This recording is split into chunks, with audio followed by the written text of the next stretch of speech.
We love hip. We love hip hop. We love hip hop.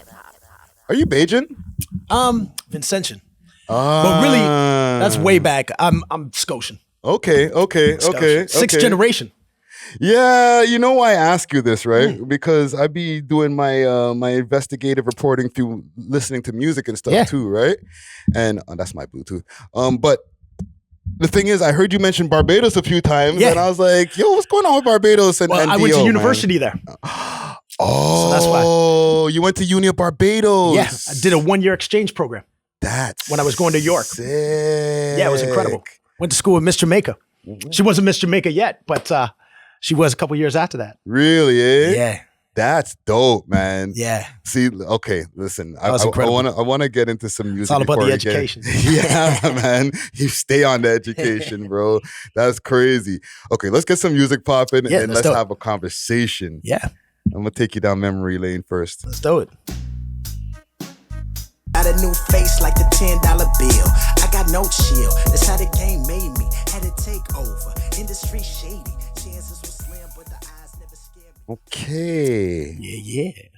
So we are back. You know what I'm saying? Interview of the evening. We on the gridiron right now. It's your boy Friday Ricky Dread. Big salute to our sponsors, Astro Pink, as usual. If you know, you know. Check them out on their website, myastropink.com, or on Instagram, astro_pink. But today, I feel like this is more than an interview, okay? I feel like today we're going through an education segment. You know what I'm saying? And you are somebody who are big on education. You know what I'm saying? Accomplished in this game. A lot of different things that you've been doing. You've been world traveling. You've been moving around, popping up at, putting together conventions, putting together workshops, speaking at schools. And as an independent artist, to me, and I'm going to say low key, but with all due respect, okay? Yeah. Low key is one of the most successful independent artists out there. You know what I'm saying? Thank you. So with no further ado, we have D.O. AKA D.O Gibson. What is it? Defy the odds, baby. Defy the odds. Defy the odds. Gibson, you know what I'm saying? That's what I've been trying to do. Defy the odds. Man. Full-time job, 19 years. Going on a 20th year anniversary. Let me ask you quick fast. Yeah. What's a Grammy performance like, bro? Like going to a Grammys, the filming of a Grammys. I love going to the Grammys. I've been there 5 times, but it's always interesting because you never know what's going to happen. Mm-hmm. Whether it's walking the red carpet and I walked in behind Cardi B last year, or this year I'm with Kourtney Kardashian and Travis Barker. But I was able to see one of my friends, Paul Farberman, who used to be the manager/lawyer for Celine Dion. Wow. And then he was like, D, I'm on the first level. Mm-hmm. I was on the 3rd level. And you would think at the Staples Center, 3rd level, it's not going to be that great. Yeah. But to go to the Grammys, you have to be part of the Recording Academy. Okay. So for instance, the person who I just saw who was sitting in the next row over to the side was Mike Tyson. That's crazy. That's on the 3rd level. But I made it into the 1st level, and then TV timeout was over. I walked up to the front. There was a table with 3 beautiful women sitting there. Okay. There was an empty spot. TV timeout. Just to, break it down for the people who don't understand that type of lingo, because I know what you meant. Sure. But break down TV timeouts before you get into the rest of the story. Because it's a live performance, they have to take their TV breaks. Mm-hmm. And it's an opportunity for them to shuffle things around, prepare for the next performance and whatnot. So I just asked these women sitting there, do you mind if I sit here? And they said, go ahead. And then I looked up and they were like, doing the countdown. They do the live countdown, 10, 9, 8, 7. And then I saw Lenny Kravitz. Wow. Just like 50 meters away from me, or something like that. Mm-hmm. And he was announcing Album of the Year. So this is almost towards the end of the show, but I still made it down to the front row. That's crazy. And just to stay on that before we get into your history and different things like that, right? Like, you went 5 times. What was the first time like? Because after the 3rd, 4th time, you're probably like, okay, you kind of know what to expect, even though there's always going to be some surprises. But the first time as a Canadian artist, right? And I always wear something that represents where I'm from. Yeah. So I'm wearing like a Blue Jays hat or a Raptors hat because you stick out and that's how you can start conversations. Like I remember when I was in New York, maybe my third time, I saw Jim Leyritz, who used to play for the Yankees. And he just came up to me because he saw my Blue Jays hat. Yeah. But that first time, it was dope because we're not expecting to walk the red carpet. So what I learned was when I picked up my Grammy tickets, the guy said, what you want to do is go to the host hotel. So you go to the host hotel and then they give you a shuttle. Yeah. Because when they give you the shuttle, then you can walk right on one of the red carpets. It's not like the red carpet that has the ET Entertainment Tonight, but it's still a red carpet and you're still walking in beside Lady Gaga, just right over at the side. Yeah. But within 5 minutes of walking into my first Grammys, I was with DJ Khaled. And I said to myself, I need to come to this every year because I've always felt that one of the most important things you can do as an artist is to control your destiny. And to control your destiny, you have to put yourself around the right people. So I've been doing that since going to the Source Awards back in the day. The Source Awards, the man said, whoa. BT Hip Hop Awards, everything. So Revolt. And I think it's always about putting yourself in those positions to succeed. And just to like stay on different awards and stuff like that, because this, as a Canadian artist, and you know, I used to rap once upon a time. Catch me on Spotify. How do you even get into these doors in the first place? Because you've been doing this for a long time, and like, there's a lot of artists who've been trying to get into the game or who've been in the game for a long time, and they've never been at the Grammys. They never got to go to the BT Awards. Like, how was it? How did you get through those doors early in the game? Again, it comes down to relationships and it comes down to really giving a focus on the business. So the first time I went to Los Angeles, I'm going to the House of Blues, and that's an event that SEMA's putting on. And SEMA is the Canadian Independent Music Association. Okay. So I'm going to this event with Canadian talent because what I realized then was that the Grammys are one night, but Grammy week, there's a whole host of events. Yeah. So when I'm going to this Canadian Grammy party, I'm walking in with this guy and I'm like, man, this is my first time in LA. I don't know what to expect. He's just a cool dude. But when we go to the check-in, he says his name is Joel, but it's like Joel Zimmerman, and that's Deadmau5. Oh, snap. So that's who I'm walking in with. But obviously I don't recognize the guy. You know, he's not wearing his hat. He's not wearing the mask. Right. But within a few minutes of being there, and I'm solo.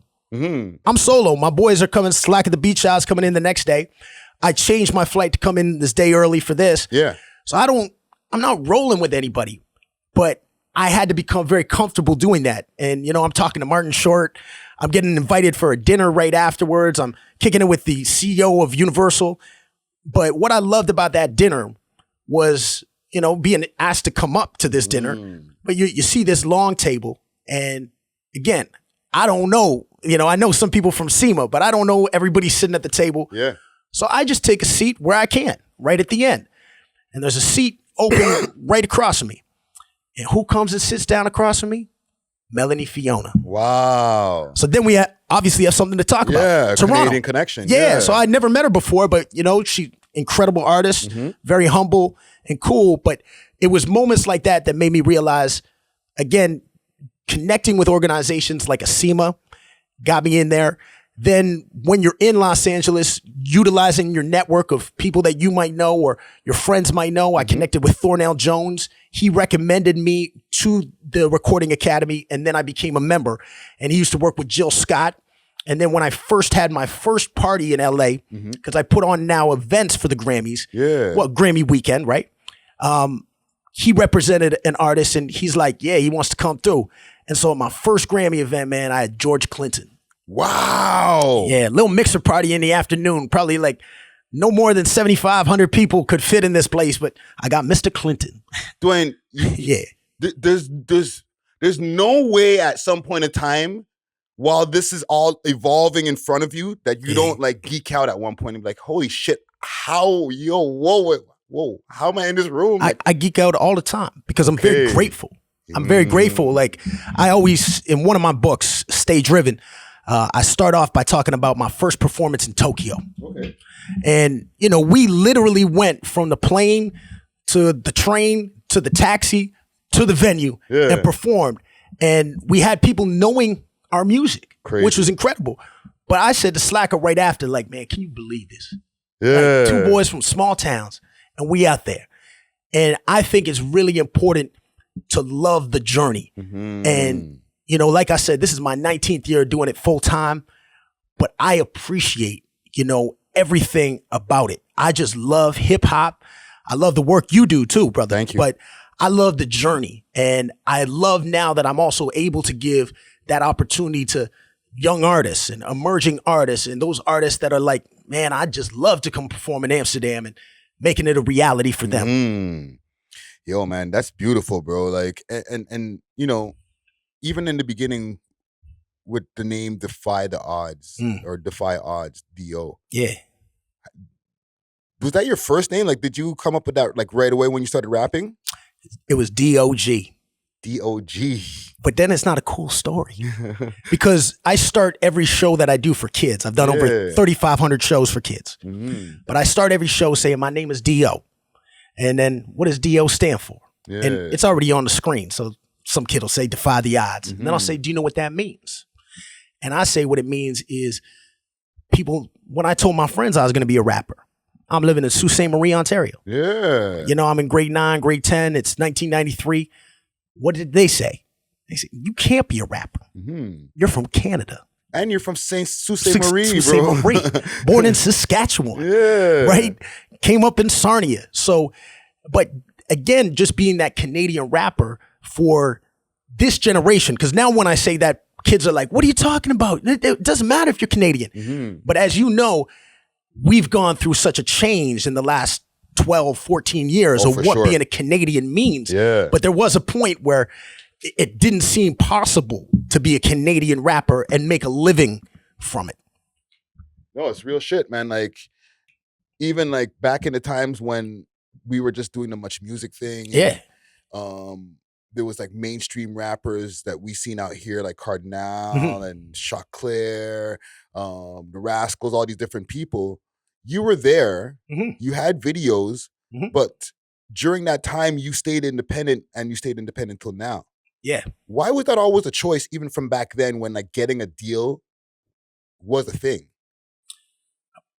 I set the Guinness Book of World Records 2003. Yes. World's longest freestyle rap. And we're going to get into that. And I will, but I was just going to say what I noticed in the months afterwards were, say, a Much Music would want to do an interview, but they'd say, let's do it in a few months, or Now Magazine, or this or that. But I called XXL. I actually pretended to be my publicist, you know, because I'm not going to say I'm D.O., I want to do this.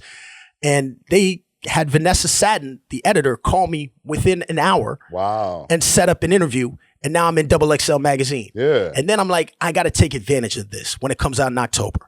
So my friend who directed my first video, Kunle, we went down to New York. Because you know, back in the early 2000s, it's just about getting to New York. You got to go to New York. Something's got to happen in New York. Yeah. And from working on this show here, he had a connection to a guy who was at MTV. So it's a Thursday, and he calls him up as soon as we land in New York.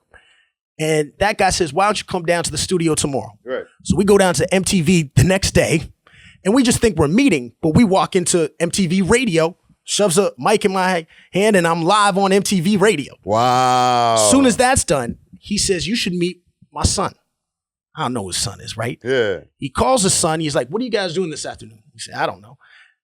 Calls his son. His son says we should come over. He works at Def Jam. So now I'm over at Def Jam. I see Ja Rule at the entrance, going up the elevator. Jim Jones is walking in. Rockefeller Records is coming out and seeing me. And then you know me, I just start busting off freestyles, right? So from that, I had a relationship with Def Jam where when I came to New York, I'd go see them. And what I learned from that experience was it would be great to get a deal. But when I talked about what I was doing, they were like, okay, I'll just be real with you. You can come and try to be the Canadian rapper here. There's a million rappers trying to do the exact same thing. It sounds like you're doing this school thing and you get paid for it and you get an opportunity to do all these performances. So to build up your fan base, and you've been selling CDs. So you've got the independent hustle. And that really just made an impression on me that that was the path that I wanted to go. And then when I started learning the grant system, that's where I started realizing I could really empower myself doing that. And I did release 2 projects on Universal. But the frustration, man, was that you'd go to Yorkdale and there'd be 1 CD, Wow. 2 CDs.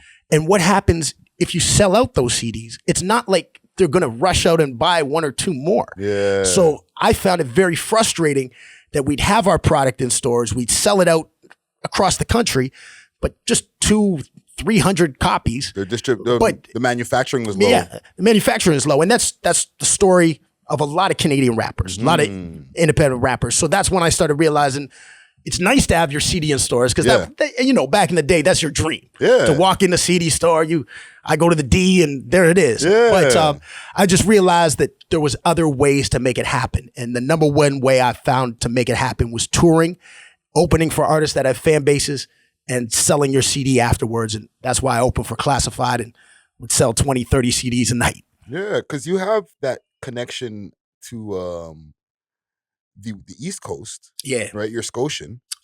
Right? So you've always had like your connection to down home, as they say. Yeah. Right? And now I'm called Down Home with Classified. Yeah. And like you were connecting with them man from back in the days. But one person that in your young life that really helped pivot you in your rap career and, put you onto a lot of game was Maestro Fresh Wes. Yeah. So can you give us some of the things that really started pivoting your mind at that time when you started talking to Maestro and that the time frame of Maestro in that point too? Because you got to remember Maestro was like late 80s going into the early 90s and he had a lot of different eras. 2001 is the first time I really connected with Maestro. Okay. It was at the UMAC Awards, the Urban Music Association. That was the first time like Chaos did a big performance. Yeah. Heaven Only Knows. That was the Papa Stro album times. And I thought it was an incredible event because here I am. I just got back to the country. I was living in Barbados for a year, going to university, and now I'm connecting with. It seemed like everybody in the hip hop industry, like Rascals are there or whatnot. But when I saw Maestro, I was just amazed when I talked to him how humble he was, because there's the kid in me that looked up to him, but he's just cool. And I used to have these small business card like CDs, these mini CDs. I never really seen them again, but I gave him the CD, and that was Caravana Weekend. And then the next day I'm walking down the street and he's like, "Yo, D.O." And we just kind of connected from there. And I think he even said like, "Yo, take my number down." Yeah. And so we went and chopped it up at the Real Jerk. And we just formed a friendship that was organic, where we just go out for lunch and kick it. And I love that he was just so willing to share knowledge of the game, because so many artists kind of keep it to themselves. And he'd always be encouraging me like, "Come on, you're D.O, man. Like you're doing this, you're doing that, man. Like, come on." And it's just dope to still have that relationship with him, because he's exactly 10 years older than me. So, at that time I might have been like 24. So he's 34. And at that time, being 34, are you really going to still go in hip hop? Yeah. And even I think he would admit it. Like, people weren't sure where Maestro was going to go in those early 2000 years. Yeah. And like, he was doing okay. But like, you look at him now, and this is 20 years after when I met him, and he's thriving. Just released his second children's album. Yeah. He's got a sponsorship from Lincoln. He was hosting the East Coast Music Awards. He's got a new part in a TV show. Yeah, a new part in a TV show. So for me, I can say to myself, okay, in 10 years, this is what I want to be doing. So I think that's the great thing about a mentor. He has this line, "Steel sharpens steel." And whether it's just going for a coffee with him, it's like we learn from each other. And I appreciate having a mentor that's considered the godfather. No, and I do as well, man. Maestro and I, he'll call me out of the blue. He'll give advice. I have great and long conversations with him. And the way that you explained that he was with you when you were younger, he's still like that with artists to this day, because we have conversations about, and I just want to give Maestro his flowers quick. Sure. He's very passionate about a lot of these young Toronto rappers that are out right now. You know what I'm saying? He'll be like, "Yo, Cholo Cash, that guy's crazy. Yo, that other guy, yo, you check him out." Like, he's asking me if I'm checking out some of these guys. You know what I'm saying? So I really appreciate the passion that he has for this culture. You know what I'm saying?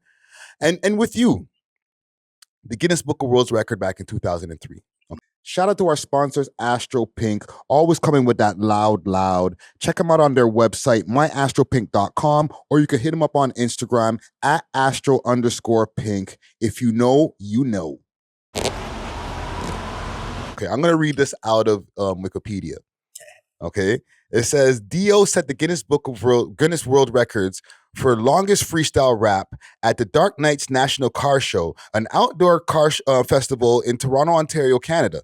His rap lasted for 8 hours and 45 minutes and was performed in front of hundreds of spectators. He was the first rapper to have a video documented evidence to support the claims he has done the world's longest B freestyle, or you wrote that wrong, freestyle rap. Okay. 8 hours and 45 minutes, bro. How do you prepare for something like that, bro? I don't know. It's not like I practiced rapping for 8 hours before. I didn't even practice rapping for 3. But the organization that did it, Dark Nights, they came up with a magazine. So when they interviewed me, they misquoted me because I set the record. So technically, I could just go for 20 minutes. But they said, how long are you going to go for? I said, I don't know, an hour, 3 hours, maybe it'll be 8 hours. Yeah. But then I had people come up to me because they were giving this magazine away at like Kennedy Station or, whatnot. And they're like, so you're going for 8 hours? I'm like, what are you talking about? So when that bar got set, then it was like, I guess I got to try to do 8. Right. And as I explained to kids, I explain it the same way when you read a book, because when you read a book for homework and, like you just start reading the first 20 pages and if somebody says, what'd you read? You're like, I don't know. What about the basketball game tonight? I can tell you everything about it because while my eyes are on the sheet of paper, I'm thinking about the basketball game. Yes. However, there's times when you read a book and you get past that 20 pages and then you just start getting into it and you're reading for like an hour or 2 hours and you're just in the zone. And that's how I describe freestyling. Because when you start freestyling, you're thinking. Right. You're actually like conscious of your thoughts. Yeah. But as you get into that zone, you're not even thinking anything. Like it's just flowing. It's just coming out of you. Yeah. So I wasn't even thinking at the time. And then when I got to 4 hours, they give you a 15-minute break. And that's when I just said, hey, I could do this. Cause like, I just feel like I'm warming up. Yeah. And, but I think really one of the things I think is missing from a lot of rappers now, and myself included, I don't do it as much, is writing. Because I'm sure when you were coming up too, rappers have rhyme books. Yes. And you wrote so many rhymes. I cluttered up so many places with pages of pages and pages, man. And it's stream of consciousness sometimes. And I just write and write. I'd write like 10 pages one day and stuff like that. And I think just that practice of writing was so important.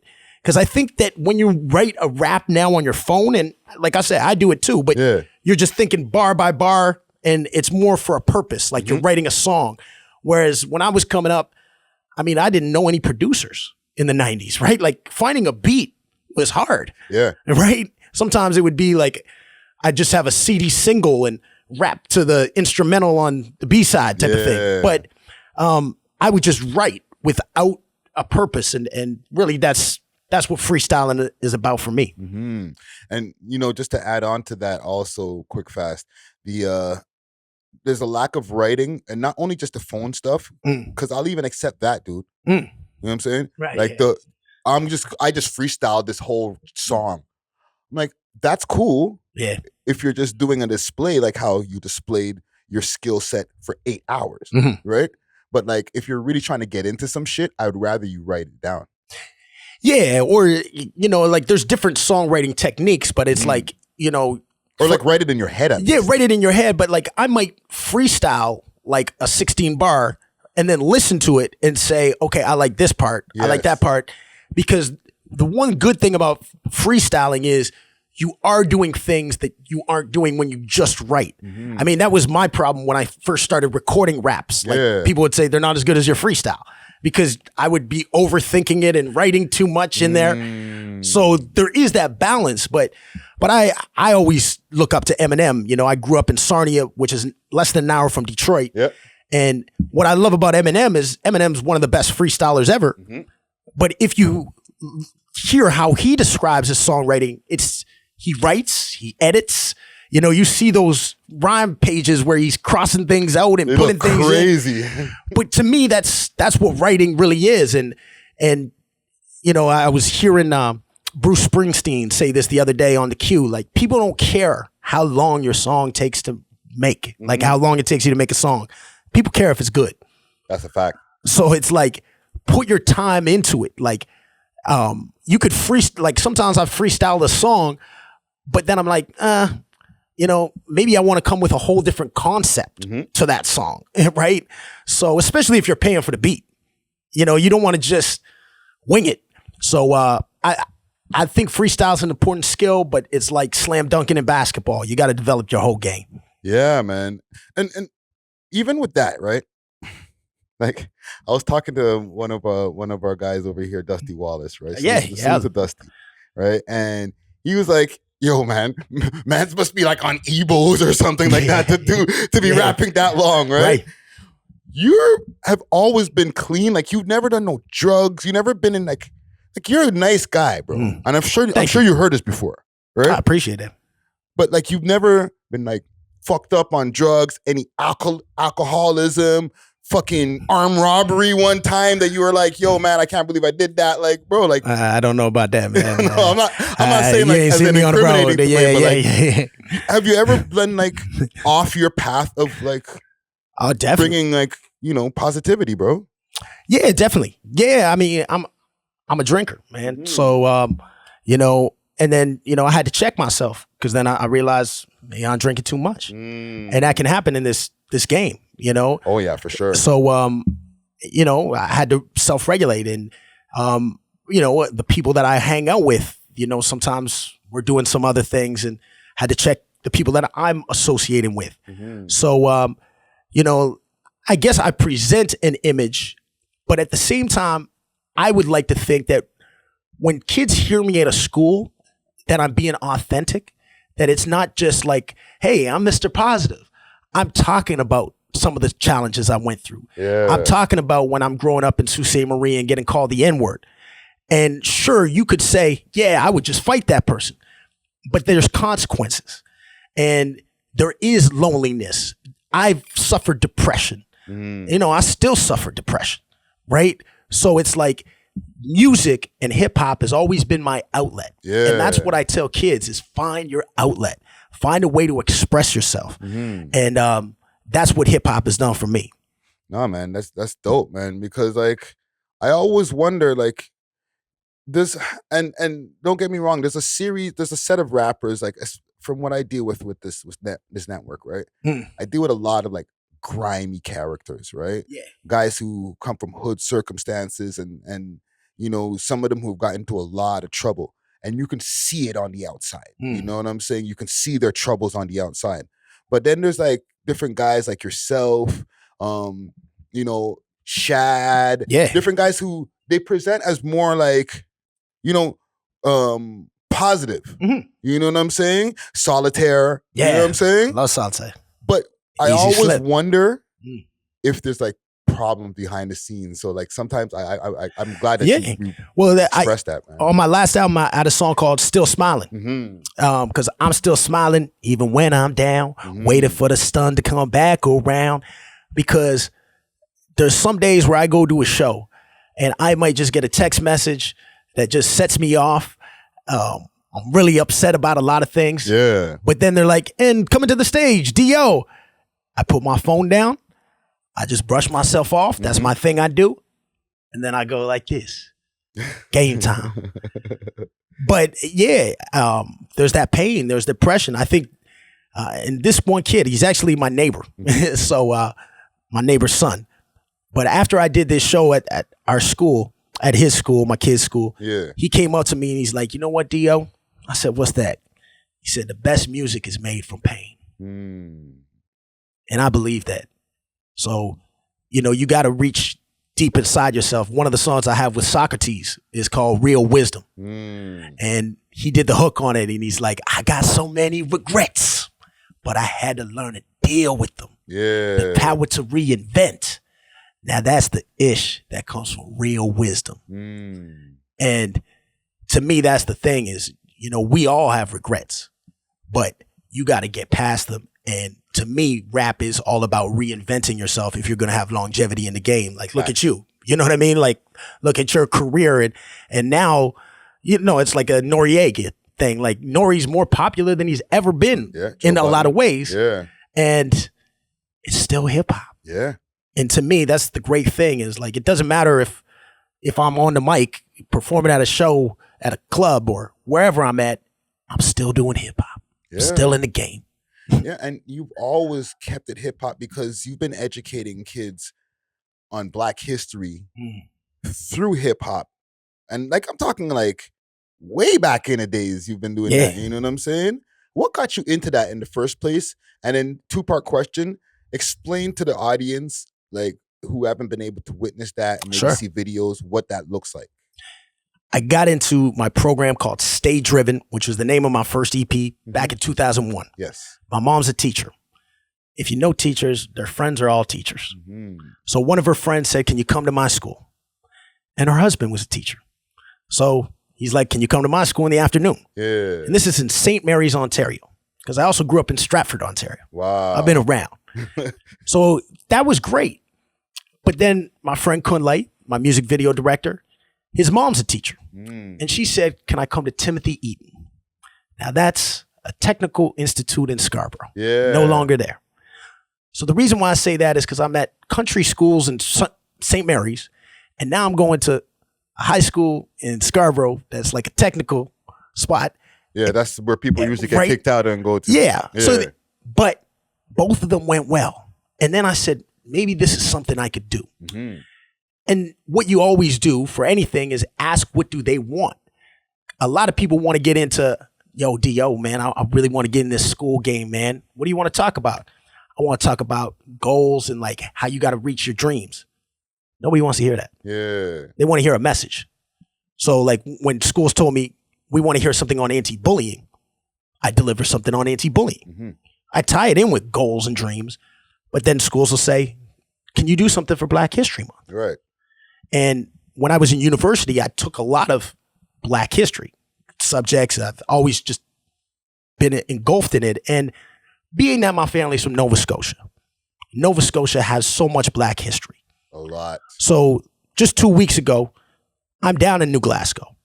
And why New Glasgow is significant is that's where Viola Desmond sat down at the movie theater. Okay. When she wasn't allowed to sit in the main area, she was told to sit in the balcony. They threw her out and she ended up in jail. And now she's on the $10 bill. And I love that we have a Black woman on the $10 bill. Yeah. And then we have people like Carrie Best, who ran the newspaper that made it happen. Or we have my family friend who was the lieutenant governor of Nova Scotia, Mayanne Francis.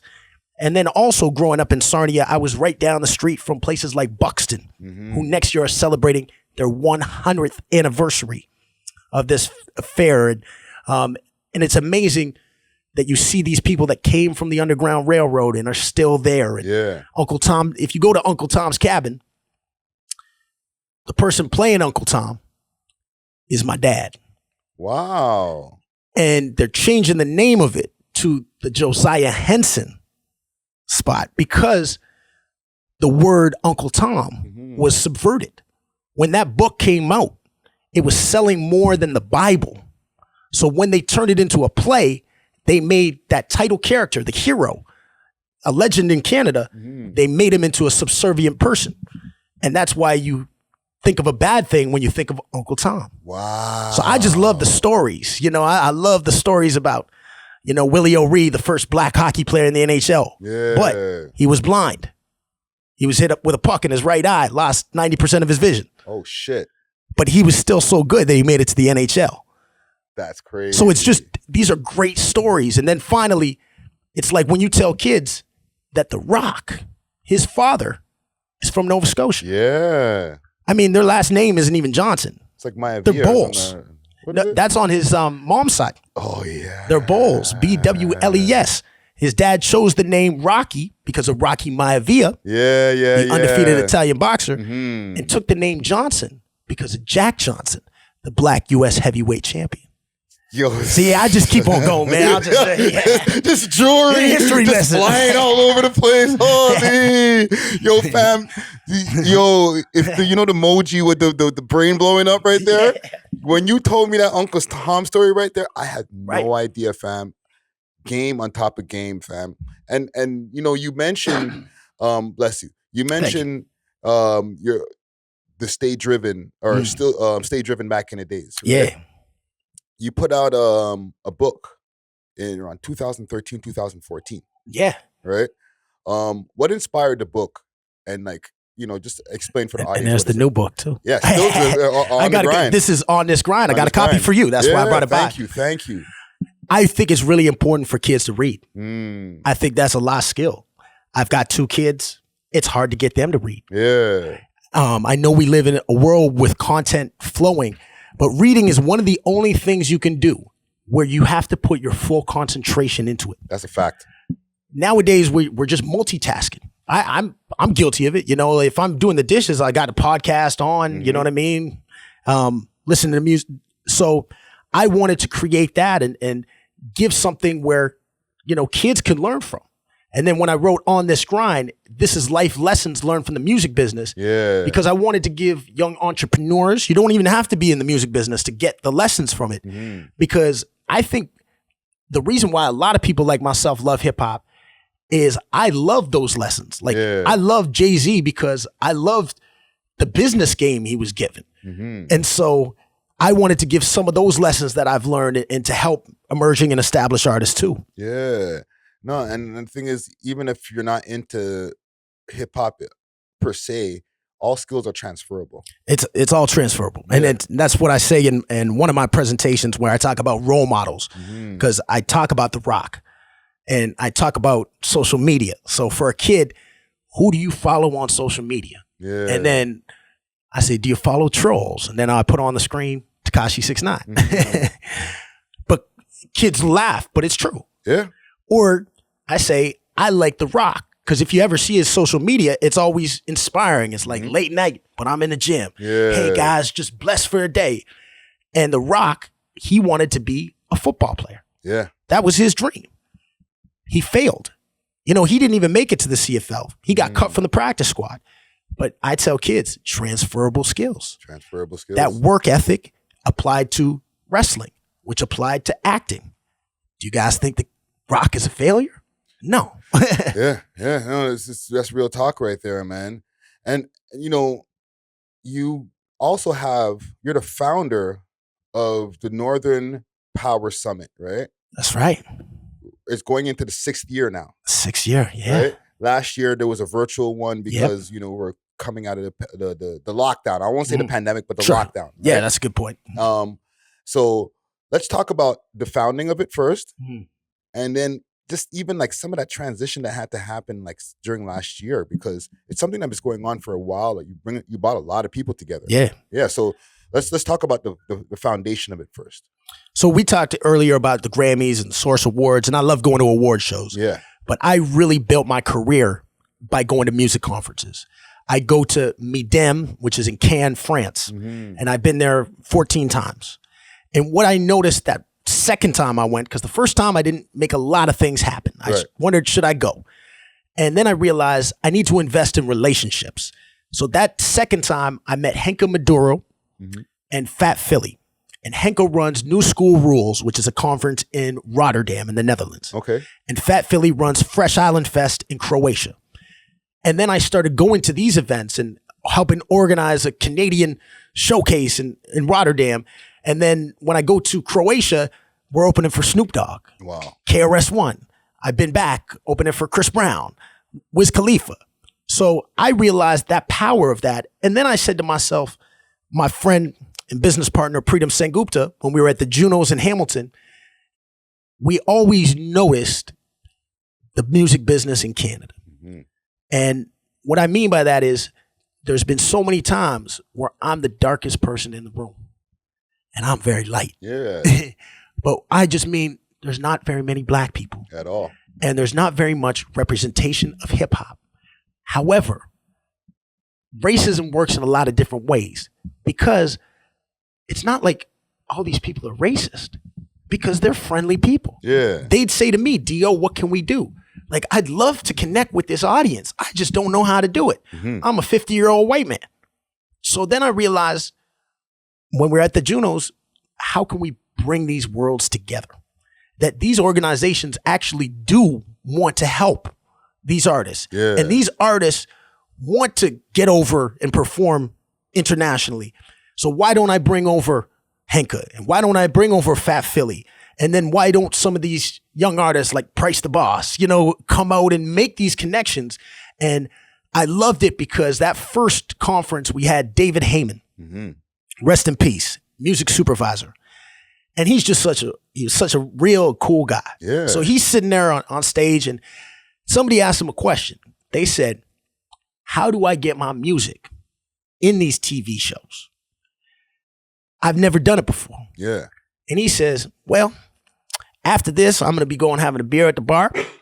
Maybe you want to come up, introduce yourself, follow up with an email. And that artist, a few weeks later, emails me and says, D.O, thank you so much, man. I got my first licensing deal. Nice. And we did about 20 licensing deals through David Heyman. And they're not big deals.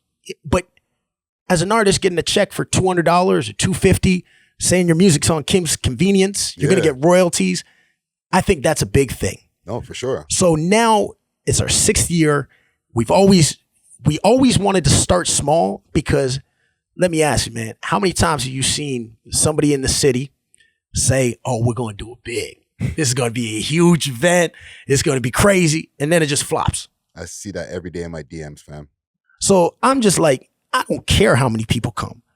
I just want a small community of like-minded people, people that are there because they really want to get something out of it. Yeah. And that energy that comes from when you connect with other people that are like that.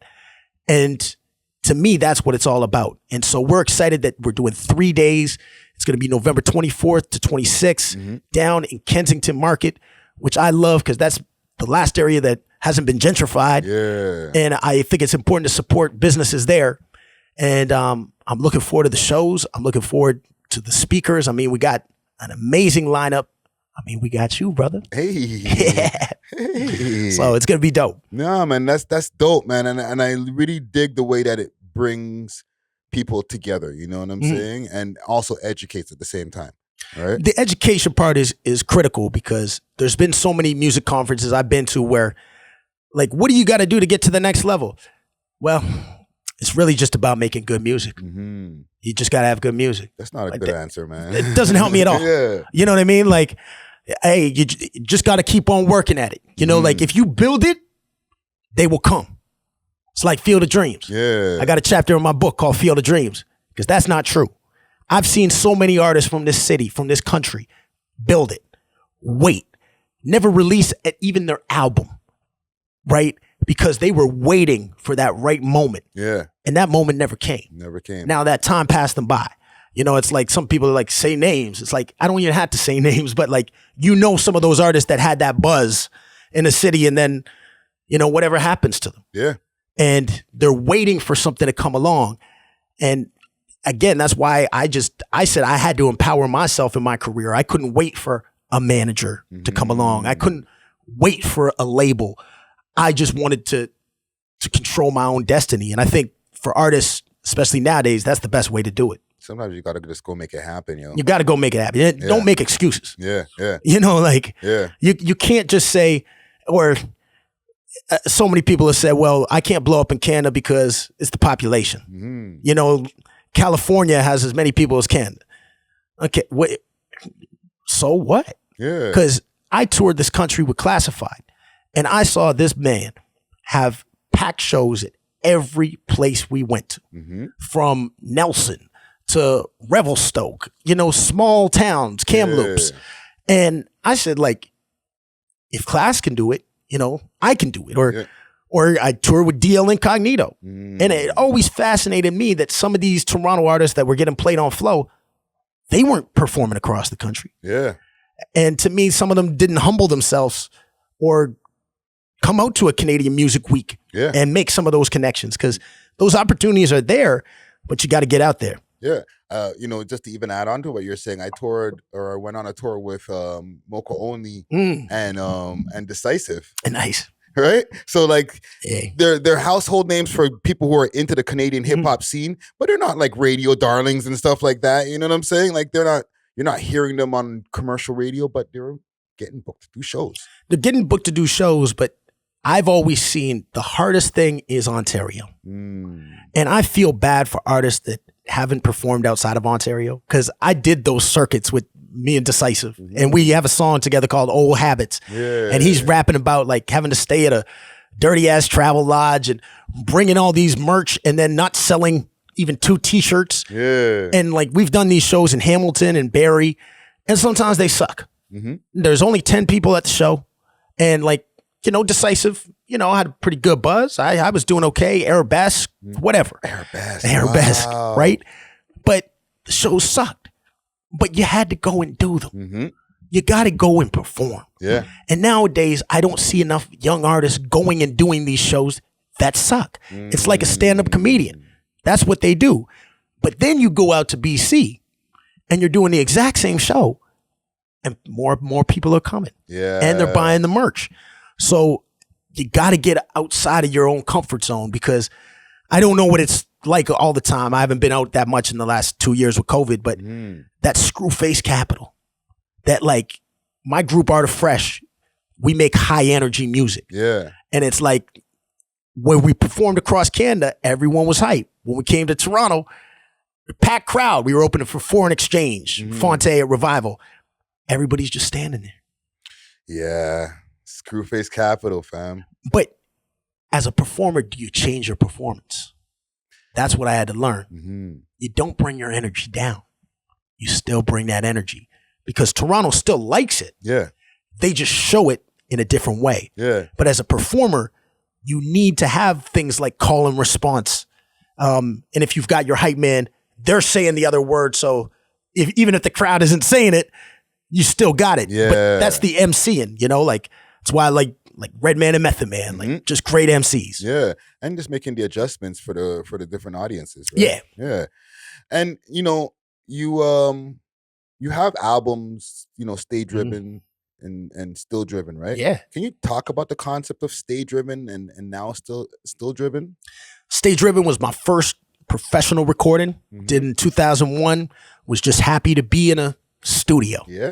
And it was about getting those 1,000 CDs, and grew up on reading rap magazines where it was like, I'm gonna sell these CDs out the trunk. Yeah. And then realizing how hard it actually is. Came on with my first music video in 2001. So Stay Driven. Came up with a motivational speaking program about it. So I was hanging out with my boy, Mike Fox, works over at TikTok. And he was like, D.O, man, you stay driven so long, man, you're still driven. I said, oh boy. I said, that's the album name. Yeah, that's it. Yeah. And then I got a dope beat, and I wrote the Still Driven, and I called up my man Jordan, and shout out to my man Jordan. He just celebrated his birthday, but a great Scotian singer, a legend in Canada as far as I'm concerned. And, Definitely. And he laid down the chorus for it.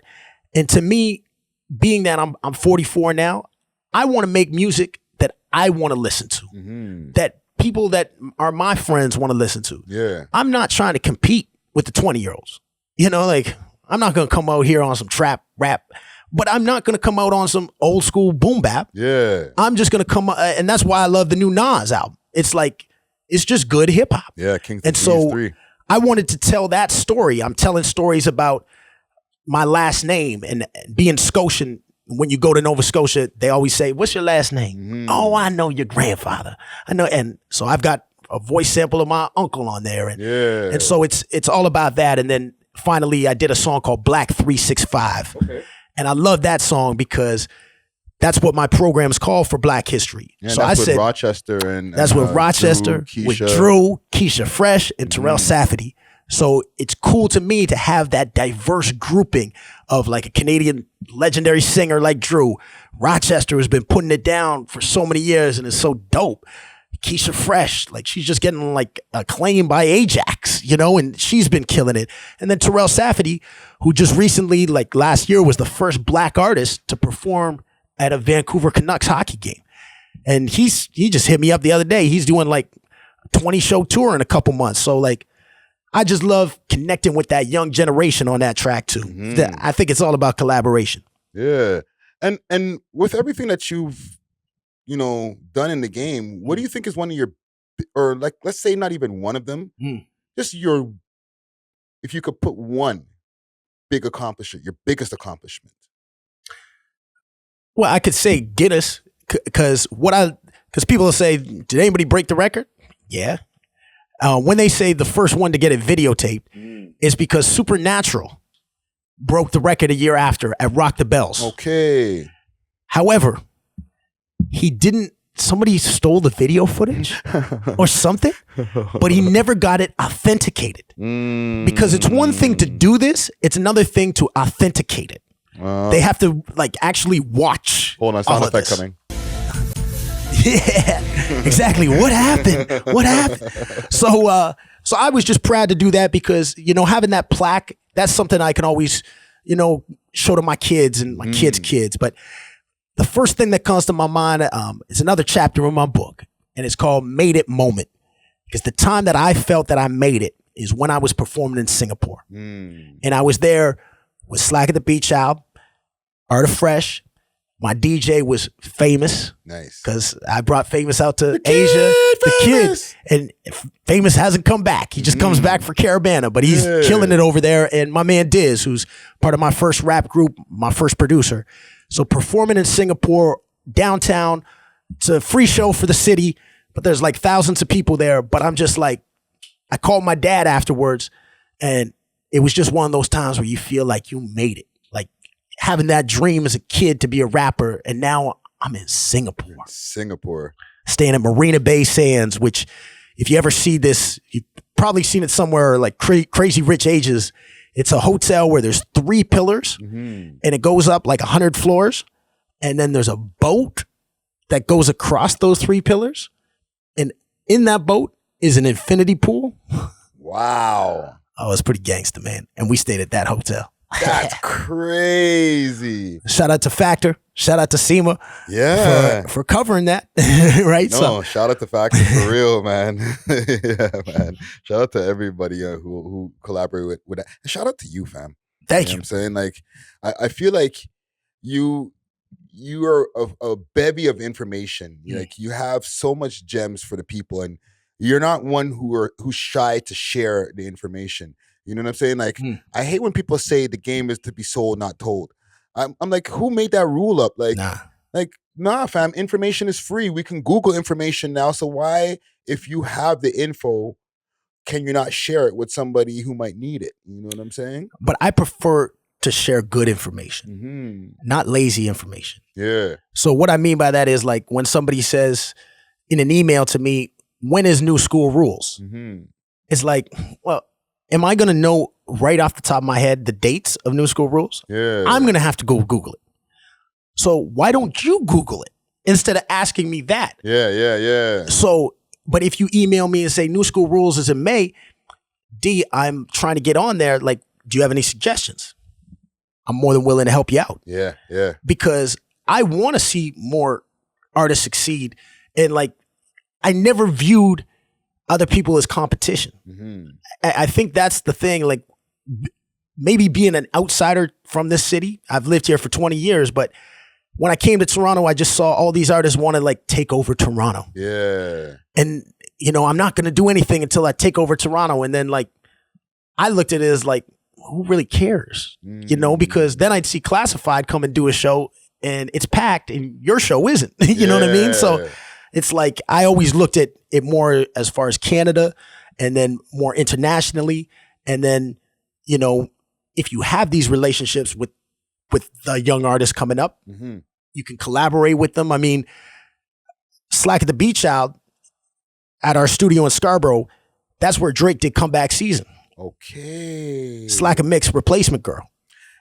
Yes, he did. So I should have known this as a Drakeologist. So yeah, so like I remember when Drake was there, like being like, "Yo, like D.O, we got to do a track, man." Like, you know, and him bigging up Slack and just seeing that evolution of Drake. So it's like it's cool that he's in one of our music videos. You know, makes a cameo. Like that's dope. Yo, this guy dropped a bomb on us, and that's our house music joint. Get free. Yeah, hold on. Drop the bomb on Yeah. Holy shit, man. I got an unreleased record with Drake. What? And it's cool. It's what? Well, it's a funny song. It's a funny song.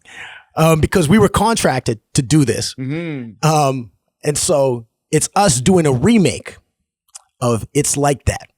Okay. By Run DMC. So I think it's dope because it's like, you know, we're going back and forth on the mic and it's an old school flow, but it's Run DMC. So it's like, I'm always just thinking, you know, we'll figure out the right time to come out with it.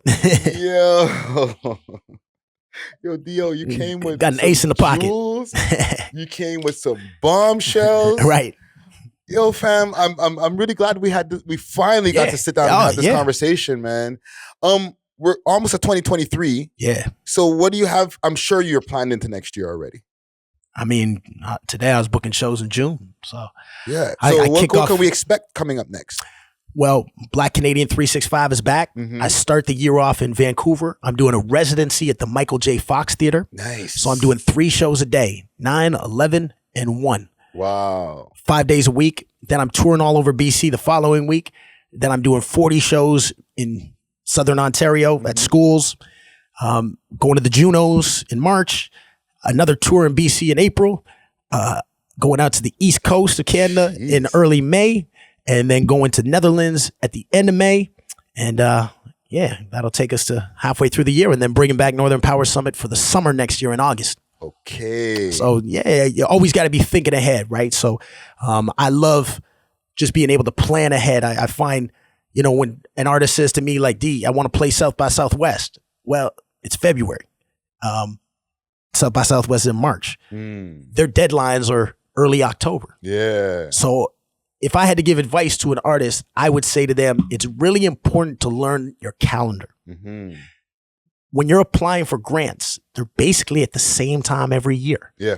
So if you realize the album deadline is May and October, and you can plan things around that.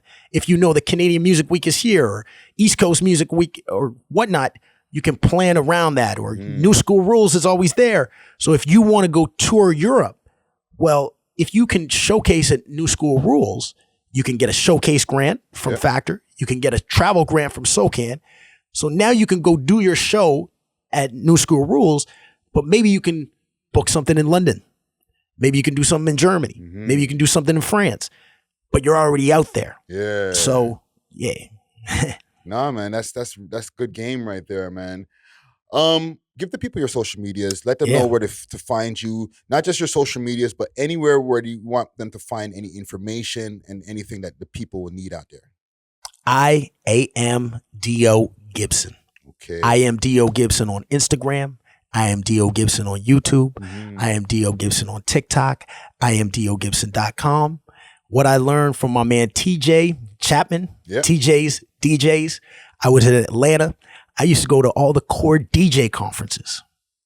Even performed at one in Vegas. And those are like hood events. Yeah. Like we'd be out in New Orleans, like going to the hood, juvie out there. But TJ said something I'll never forget. He just said, keep your brand consistent on all platforms. Yes. Because how many times have I heard an artist on the radio say, you can find me on Instagram at this, and then you can find me on YouTube, and it's a different one, and it has nothing almost to do with your name. Yeah. Or if you have just a generic name. So, I mean, I started as D.O. because I wanted you to go in the record store and see D.O. Just like T.I. But then I realized it's hard to search. You're going to find the doctor of orthopathy. Yeah. So D.O Gibson. But then how does Diddy brand himself? I am Diddy. So I am D.O Gibson. Keeps it consistent. Dope. No, thank you, man. Yeah, thank you, man. You're still driven. Still you know what driven. I'm saying? I think I'm going to take us out of here. Wood still driven. Salute to the Dope. listening audience and let them hear some of that right there. Yeah. Can't stop.